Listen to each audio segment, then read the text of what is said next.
투박하지만 정직하다. 비평을 비평하는 남자 서영석. 그가 바라본 세상. 사설과 칼럼을 통해 오늘을 짚어본다. 서영석의 라디오 비평.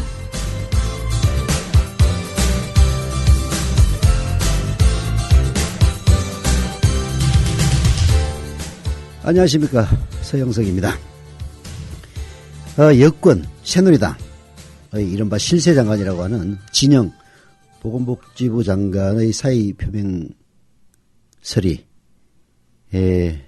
정말 웃기는 코미디로 점점 옮아가고 있는 그런 상황입니다. 해외 출장을 갔다 온 진영 장관은 사표를 낼 생각은 옛날부터 하고 있었지만은 기초노령연금 등 공약 후퇴에 대한 책임을 지는 것은 아니다. 와전된 거다.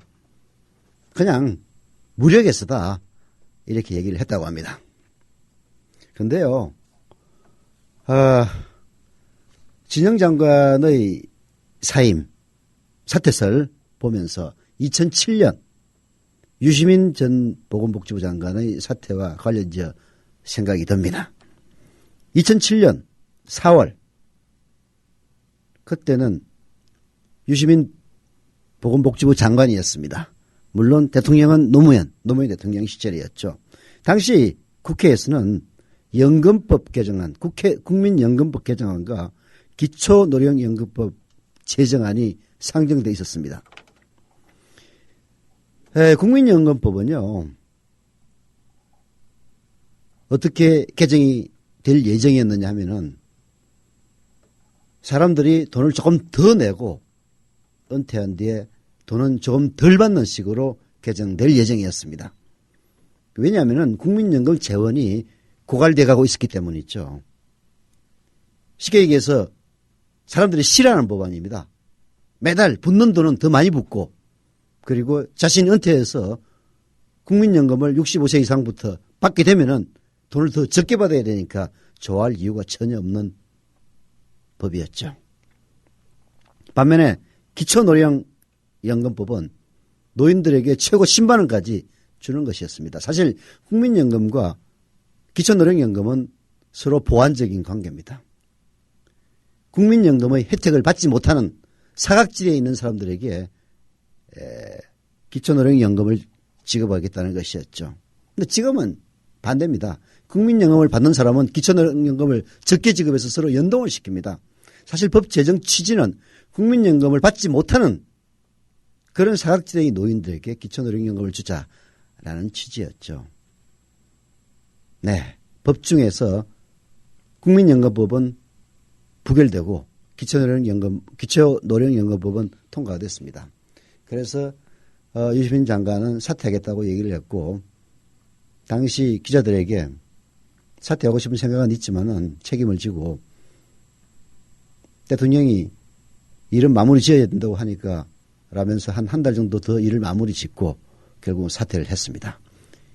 당시 노무현의 경호실장 이런 이름을 칭호를 받고 있던 유시민 장관이 사퇴를 하면서 국민연금법 결국 개정은 됐어요. 돈은 그대로 내고 조금 덜 받는 식으로 개정이 됐습니다. 결국 유시민 장관의 사퇴는 정치권에 대한 항의의 표시였습니다.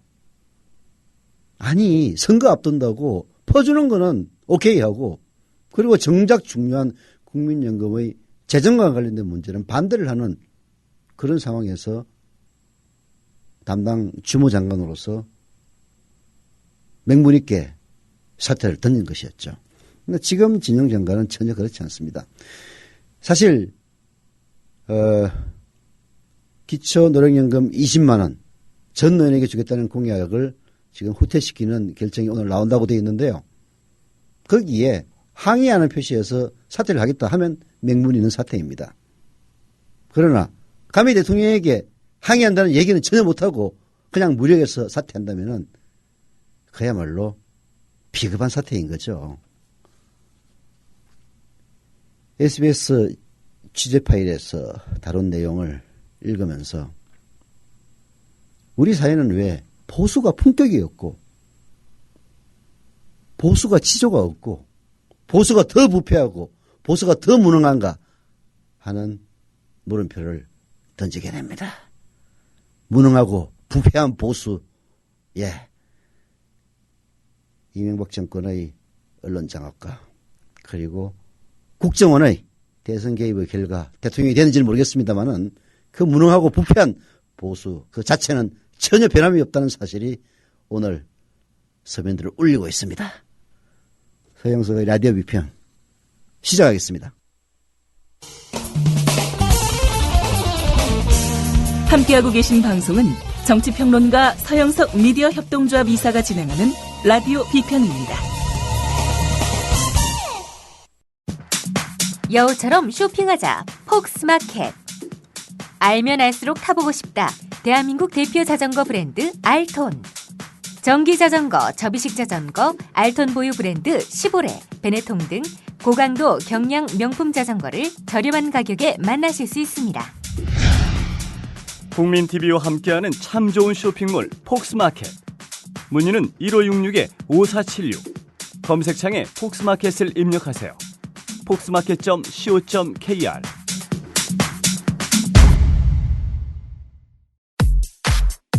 통큰 할인 반값 상조. 가격은 반값 월 9,900원. 품격은 더블. 팟캐스트와 함께하는 우리라이프 상조에서 실속 2배, 품격 2배. 가격은 반값 월 9,900원의 통큰 할인의 파격 가격. 반값 상품을 출시했습니다. 팟캐스트에 광고하는 개념 상조, 우리라이프 상조. 1600-3267, 1600-3267로 전화주세요. 국민TV를 후원하는 새로운 방법 어렵지 않습니다. 우리라이프 상조를 찾아주세요.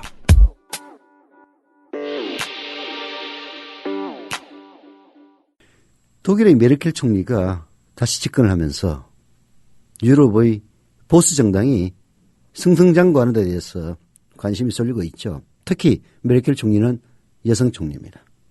그래서 한국의 박근혜 대통령과 종종 비교되기도 하는데요.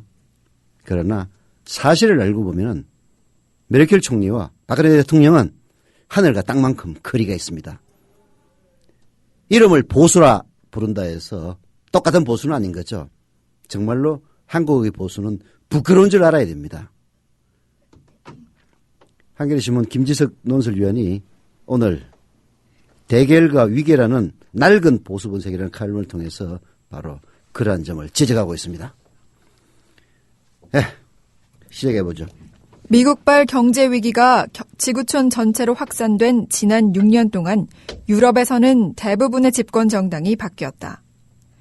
위기의 구조적 요인이 여전히 해결되지 않은 점을 생각하면 자연스럽기도 한 현상이다. 그 와중에서 앙겔라 메르켈 독일 총리는 기민당의 의석수를 크게 늘리며 3선에 성공했다. 경제가 다른 나라보다 순항하는 이유가 크지만 그것만은 아니다. 한마디로 엄마 리더십으로 불리는 중도적 실용주의의 승리다. 유연성, 포용, 신중함이 그를 수식하는 수사다. 뉴라이트나 네오콘과는 구별되는 통합형 보수다. 네, 메르켈의 보수는 통합형 보수입니다. 보수라기보다는 오히려 중도 실용주의에 가깝죠. 박근혜 대통령이 메르켈과 가깝다고는 하지만 두 사람은 여성이라는 점 이외의 공통점은 거의 없습니다. 오히려 정반대죠. 박근혜의 리더십은 유연성보다는 대결, 포용보다는 위계, 혹은 지배, 신중함 대신 밀어붙이기, 이런 것들을 앞세웁니다. 이런 경향은 날이 갈수록 강해지고 있습니다. 박근혜 대통령은 불과 취임 7개월 만에 자신의 복지 공약 가운데 핵심인 기초연금, 4대 중증질환, 무상보육 등의 사안에서 공약 파기를 공식화하고 있습니다. 여기에 사회적 차원의 진지한 토론도 야당과의 타협도 없습니다. 정부가 해직자의 조합원 가입을 이유로 정교조의 노조 설립 취소 수준에 들어간 것은 노동 문제에서도 대결 기조로 가겠다는 선언입니다.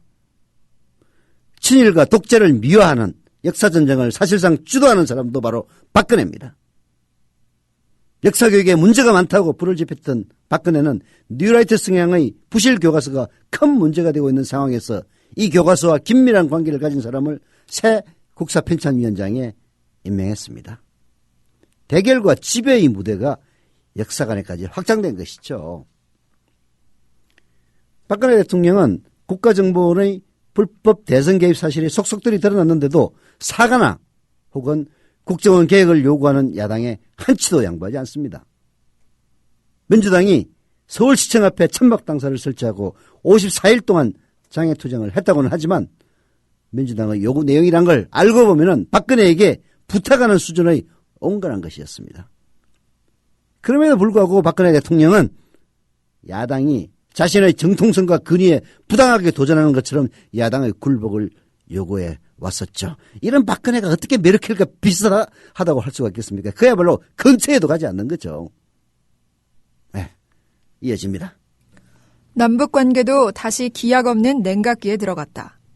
현상적으로는 예정된 이산가족 상봉을 북쪽이 일방적으로 연기시킨 것으로 나타났지만 그 이면에는 대결과 지배를 추구하는 정책 기조가 깔려있다.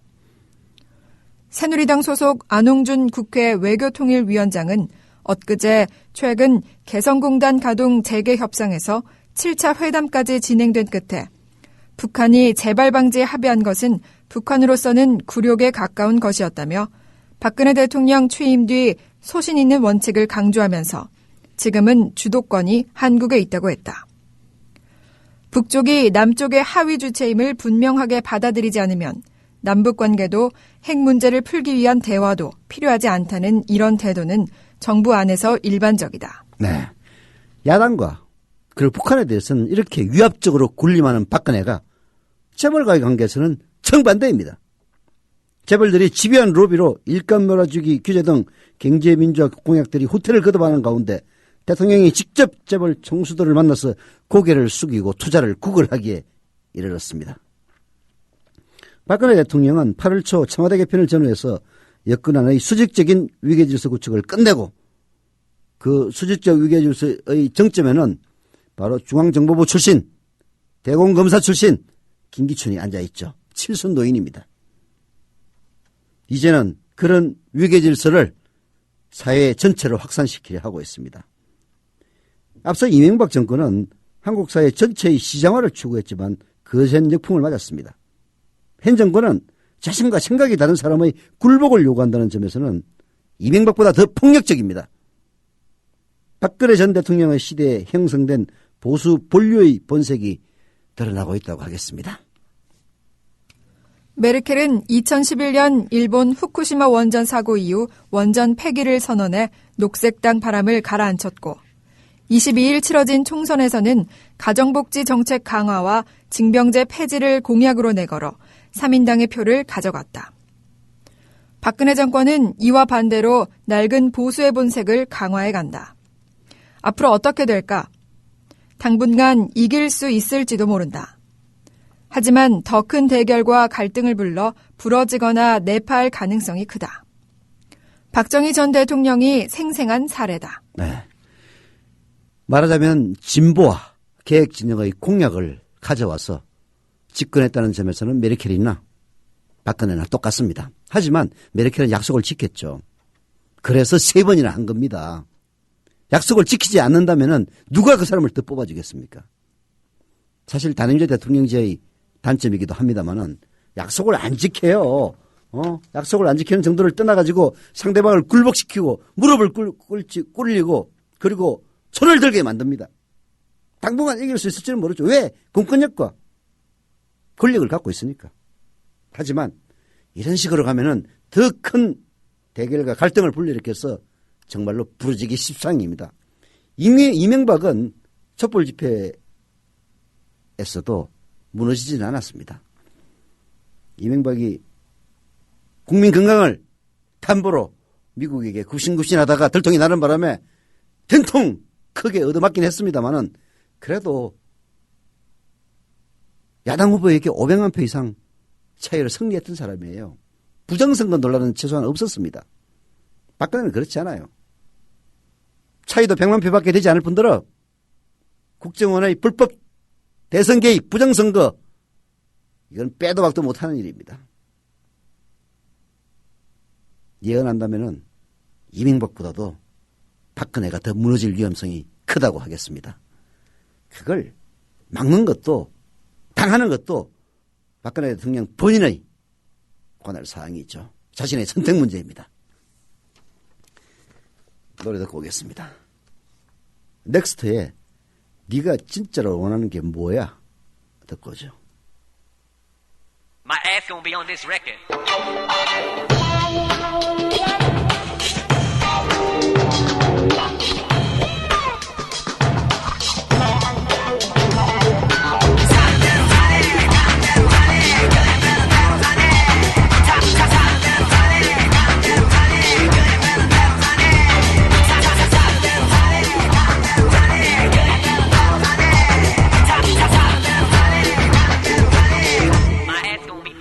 지상철 조합원 신청 광고입니다. 강화대교 앞에서 개념 부부가 만드는 개념 곰탕 연지연 곰탕. 연지연이란 가마솥의 장작불로 온종일 구워내는 곰탕을 서로 나누어 이어지는 인연이란 뜻입니다.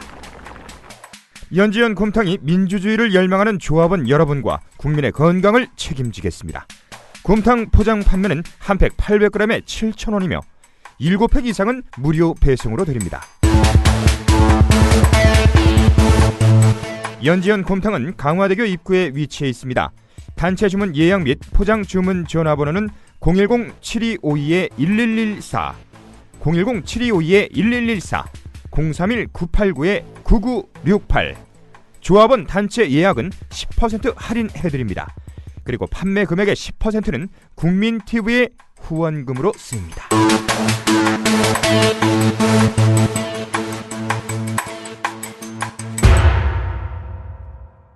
네.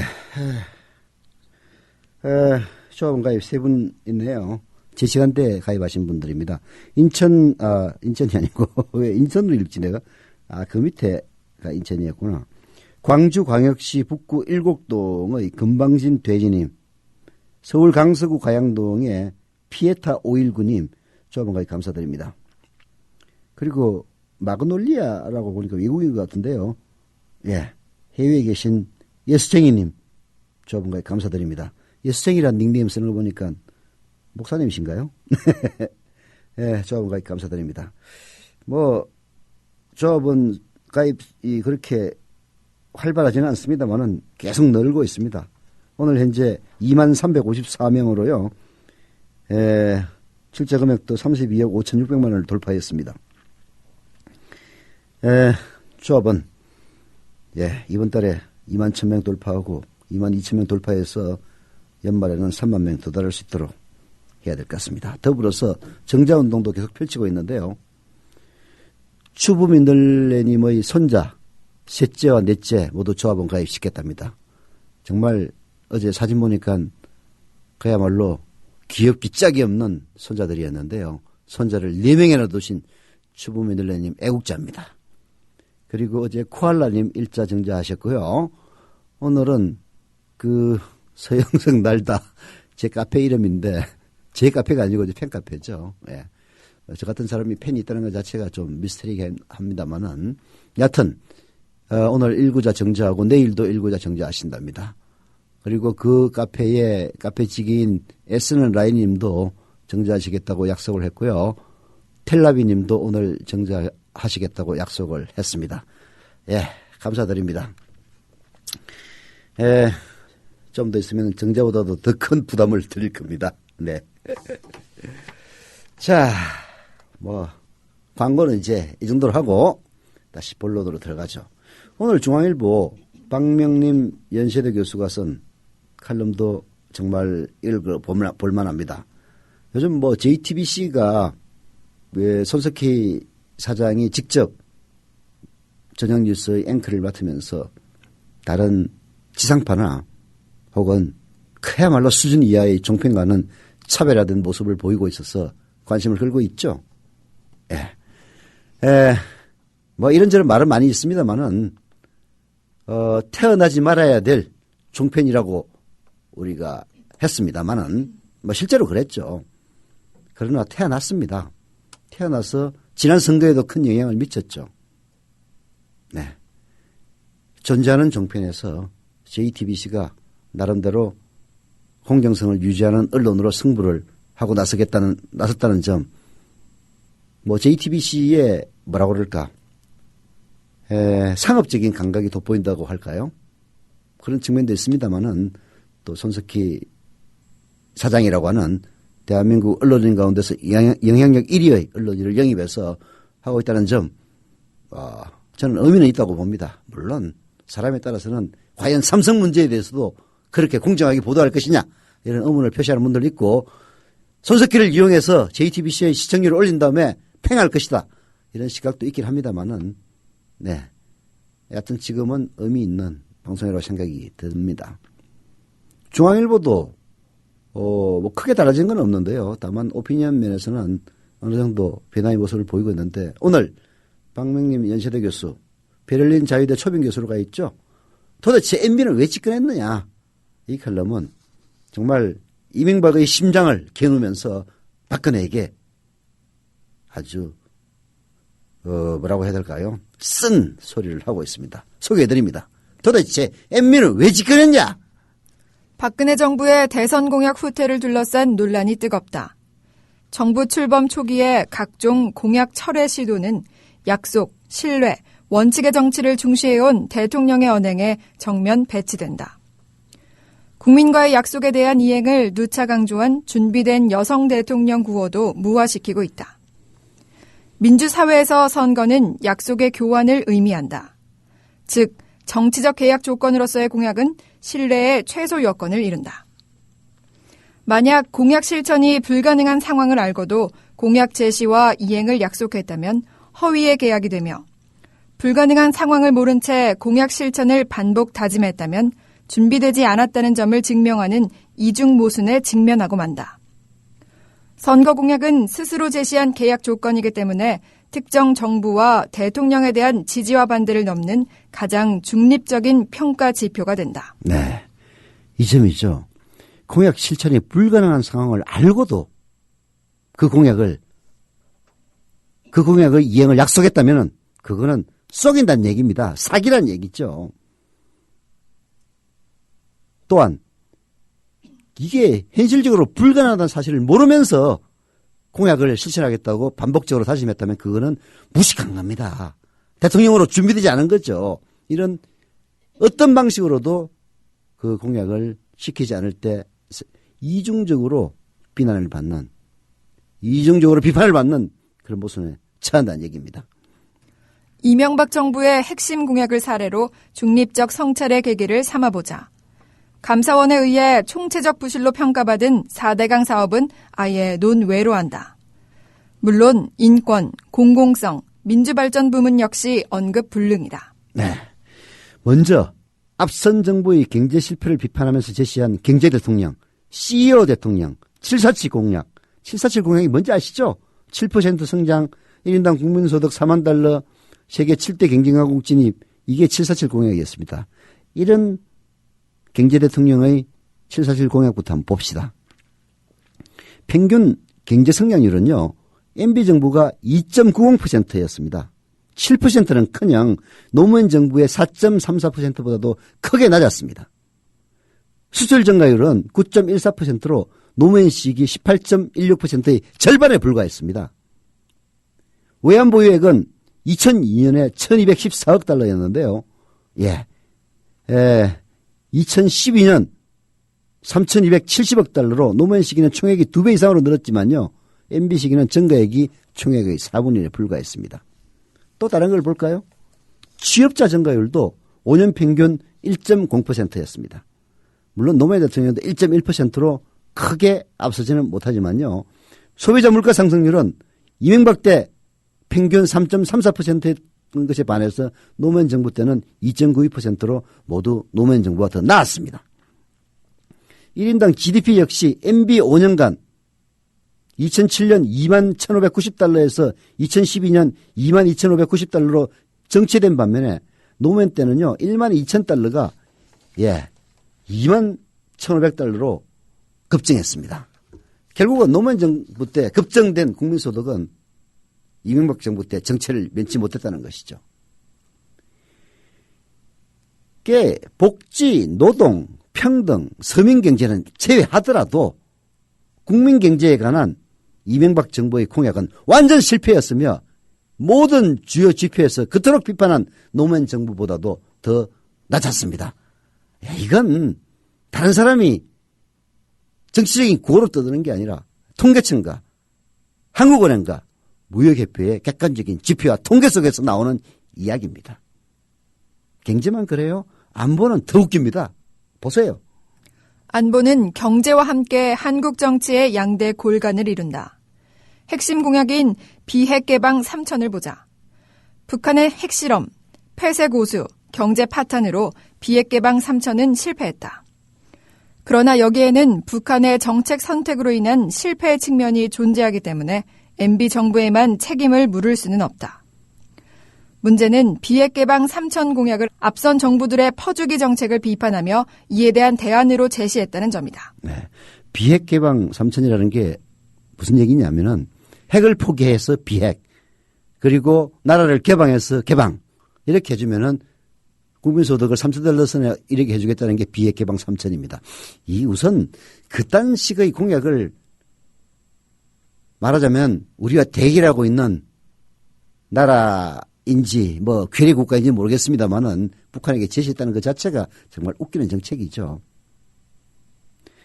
그런데 실제는 어떠냐 이거예요. 정부의 남북교역 및 경협 현황 공식 통계에 따르면요. 노무현 정부 때는 이 모든 것을 다 합쳐서 반입 반출을 합쳐서 56억 달러에 불과했던 반면 이명박 시기에는 91억 달러로 크게 늘었습니다. 쉽게 얘기해서 남북 간의 거래 혹은 지원은 노무현 정부 때보다도 이명박 정부 때가 훨씬 더 많았다는 얘기죠. 따라서 대북 송금 역시 크게 늘었습니다. 2010년 국정감사 자료에만 따르더라도요. 김대중 정부의 대북 송금액은 총 13억 4천만 달러.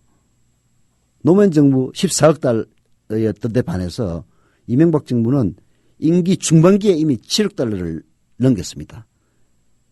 종합 통계는 안 나왔습니다만은 대북 송금 역시 김대중 노무현 정부 때보다도 훨씬 더 많이 갔던 겁니다.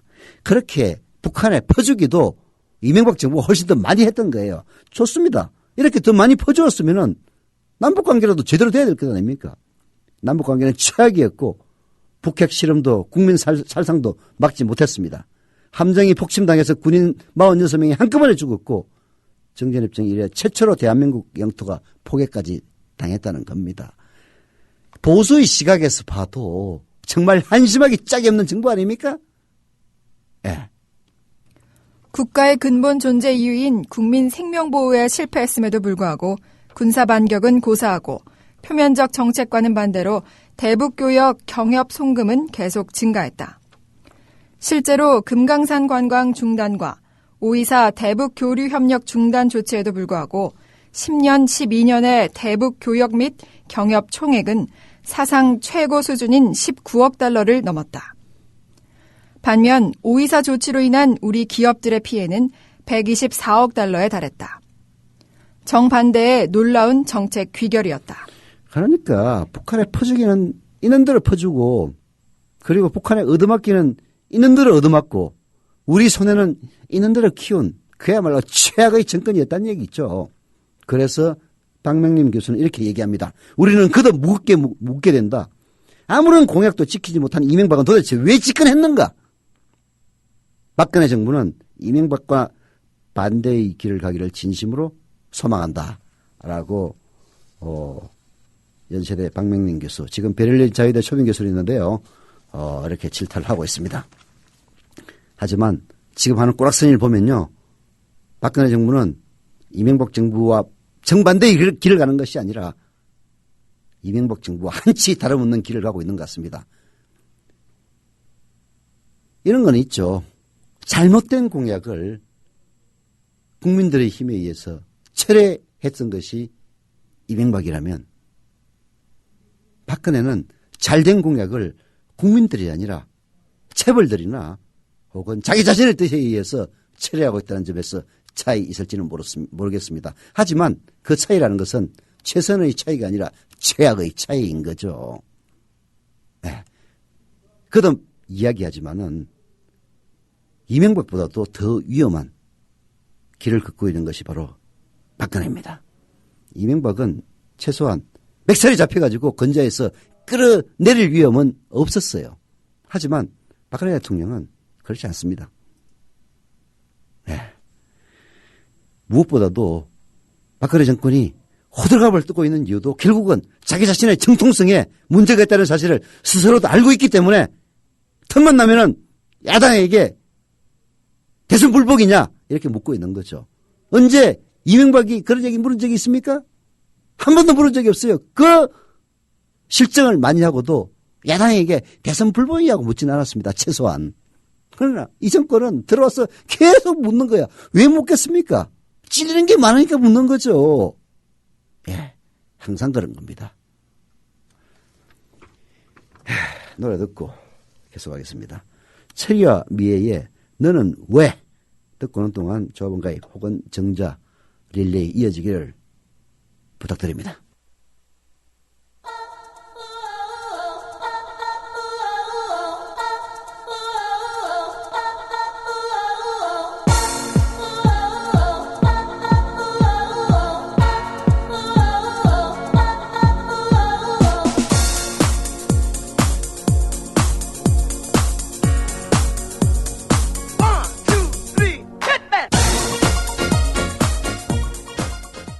네, 천안함 폭침이라는 표현은 연세대 박명림 교수가 중앙일보에 쓴 칼럼 도대체 MB는 왜 집권했는가에서 표현한 겁니다. 천안함 폭침이 됐느냐 아니면은 뭐 다른 이유에 의해서 침몰한 것이냐 이 문제에 대해서는 아직까지 결론을 내릴 수가 없죠. 하지만 뭐 저는 연세대 박명림 교수의 성향에 대해서는 잘 모르긴 합니다만은 아마도 신문에 칼럼을 쓰다 보니까 정부의 공식 발표를 인용한 게 아닌가 하는 그런 생각이 드니까 다른 오해는 없으시기를 부탁드립니다. 서울 노원구 중계 일동의 쿠다다님 조합원 가입 환영합니다. 예, 그리고 예, 정자 약속 별로 없는데요. 예, 많이 정자 약속이 중요한 게 아니라 정자 많이 해주시기를 부탁을 드리겠습니다. 머니투데이에서 국민대 경제학과의 조원희 교수가 기초연금 박근혜 대통령의 약속은 변경돼서는 안 된다. 지켜야 한다라는 글을 기고했는데요. 정말 왜 이것이 타협의 대상이 아닌가 하는 점을 정확하게 지적을 하고 있습니다. 제가 아까 모두에도 말씀을 드렸습니다마는 국민연금과 기초노령생활연금은요. 보완적인 겁니다. 보완적이어야 합니다. 즉 국민연금을 받지 못하거나 받아도 그야말로 생계비에 미달하는 그런 사람들을 위해서 거기에 플러스 알파로 주어지는 것이 바로 기초노령연금입니다. 그렇기 때문에 국민연금과 연동을 시킨다는 사고발상은 정말 가공하기 짝이 없는 그런 사고인데요. 자, 조원희 교수의 주장을 한번 들어봅시다. 사실 공약은 무조건 지키는 것이 선은 아니다. 이명박 전 대통령이 대운하를 포기했을 때 대다수 국민들은 박수를 쳤다. 이 전 대통령 본인 말고는 아쉬워하는 사람도 없었다. 박근혜 대통령의 기초연금 공약은 다르다. 선거 기간 중 모든 노인에게 20만 원을 약속하는 수만 개의 현수막이 걸렸고 이것 때문에 당선됐다고 생각하는 사람도 많다. 그만큼 지지와 기대가 컸던 공약이다. 네. 일부 언론에서는 강남 노인들은 찬성한다 이딴 보도를 내고 있는데요. 사실 국민연금의 혜택을 많이 받는 사람들, 즉 은퇴하고 나서 국민연금을 150만 원, 200만 원, 300만 원씩 받는 사람들은 기초노령연금 필요 없어요. 정말로 중요한 것은 국민연금을 50만 원 이하로 받는 사람들입니다. 생각을 해보세요. 아무리 노인이 됐다 손 치더라도 부부가 같이 살아있다면 50만 원을 어떻게 살아가겠습니까? 물론 거기서 20만 원을 더 보태준다고 해서 생활이 윤택해지지는 않을 겁니다만은 훨씬 보탬이 되는 거죠. 그래서 사실 기초노령연금과 국민연금은 연동돼서는 안 됩니다. 그게 사실은 법 정신이라고 저는 생각을 해요. 조은희 교수의 생각도 비슷합니다. 읽어봅시다. 이 공약은 반드시 수정 없이 지켜져야 한다.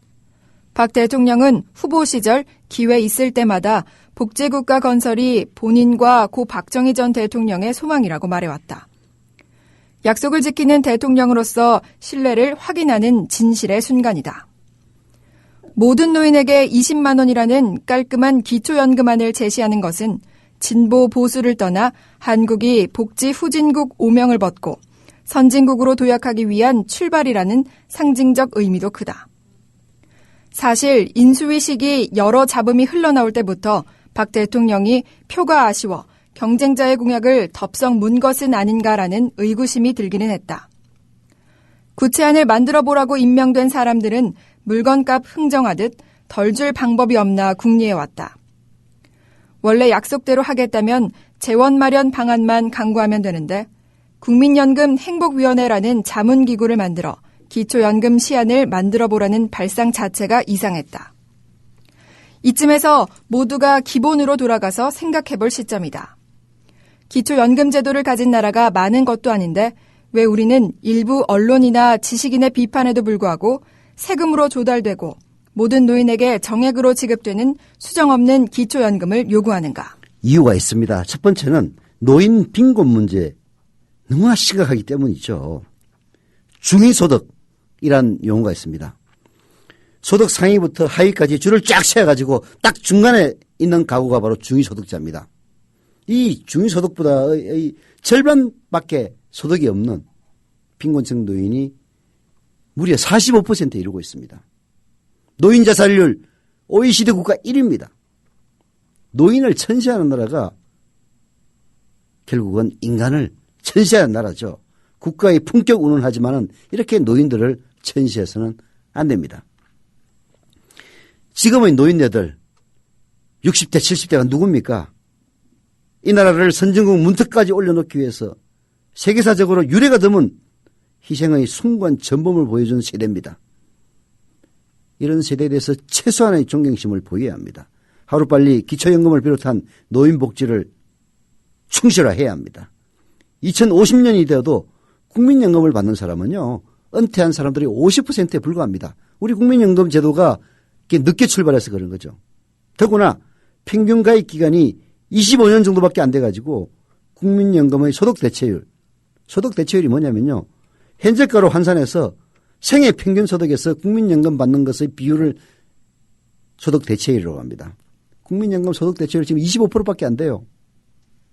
현재 연금으로는 평균 50만 원입니다. 즉 생애 평균 소득이 200만 원 정도 되는데 국민연금 은퇴해가지고 국민연금은 그 4분의 1인 50만 원밖에 받지 못한다는 얘기입니다. 이런 돈 가지고 품위 있는 노후는커녕 최소한의 생계도 불가능한 노인의 비중이 견딜 수 없을 정도로 높습니다. 두 번째 이유도 계속 알아보죠. 둘째, 왜 그러면 기초생활보장 같은 공적 부조제도를 강화하여 노인 빈곤층 해결에 집중하지 기초연금 같은 돈 많이 드는 일종의 사회수당을 들고 나오는가? 그 이유는 연금은 일하는 동안의 사회적 기여에 대한 사회의 의무이고 또 은퇴 세대의 떳떳한 권리이기 때문이다. 누구나 품위 있는 노후를 누릴 권리에 대한 사회적 합의가 있기 때문이다. 거지에게 동냥하듯이 노후를 준비하지 못한 사람에게 동정을 베푸는 개념이 아닌 것이다. 더 이상 노후를 개별 가정이 책임질 수 없으며 사회가 책임져야 한다는 것은 사회적 합의라고 생각한다. 왜 70에서 80%가 아니고 모든 노인에게 지급되어야 하는가? 모든 기본권이 그러하듯 연금 같은 사회적 기본권도 보편적이어야 하며 차별을 두면 안 된다. 부자라고 차별하면 결국은 기초연금제도는 위축되고 만다. 몇 푼 아끼려 하다가 근본을 망친다. 그래야 사회적 연대의식이 극대화되며 부유한 사람들이 받는 연금의 몇 배로 세금을 내려 한다. 사실 국민 경제에 큰 부담 되지 않는다고 조원희 교수는 지적을 하고 있습니다. 이 모든 것은 의지가 없으니까 핑계를 대고 있는 것이 불가하다는 얘기죠. 박근혜 대통령과 여당은 한국이 마땅히 가야 할 미래의 편에 서야 한다라고 지적을 하고 있습니다. 예, 이런 많은 지적들이 과연 이루어질 수 있는 지적인지 의문은 갑니다. 창원 해바라기님 정자 약속하셨고요. 정자하셨고요. 반탱이님 정자 약속하셨습니다. 디오님도 내일 정자 약속하셨습니다. 감사드립니다. 서영석의 라디오 비평은 오늘 여기서 마치겠습니다. 여러분 내일 또 뵙겠습니다.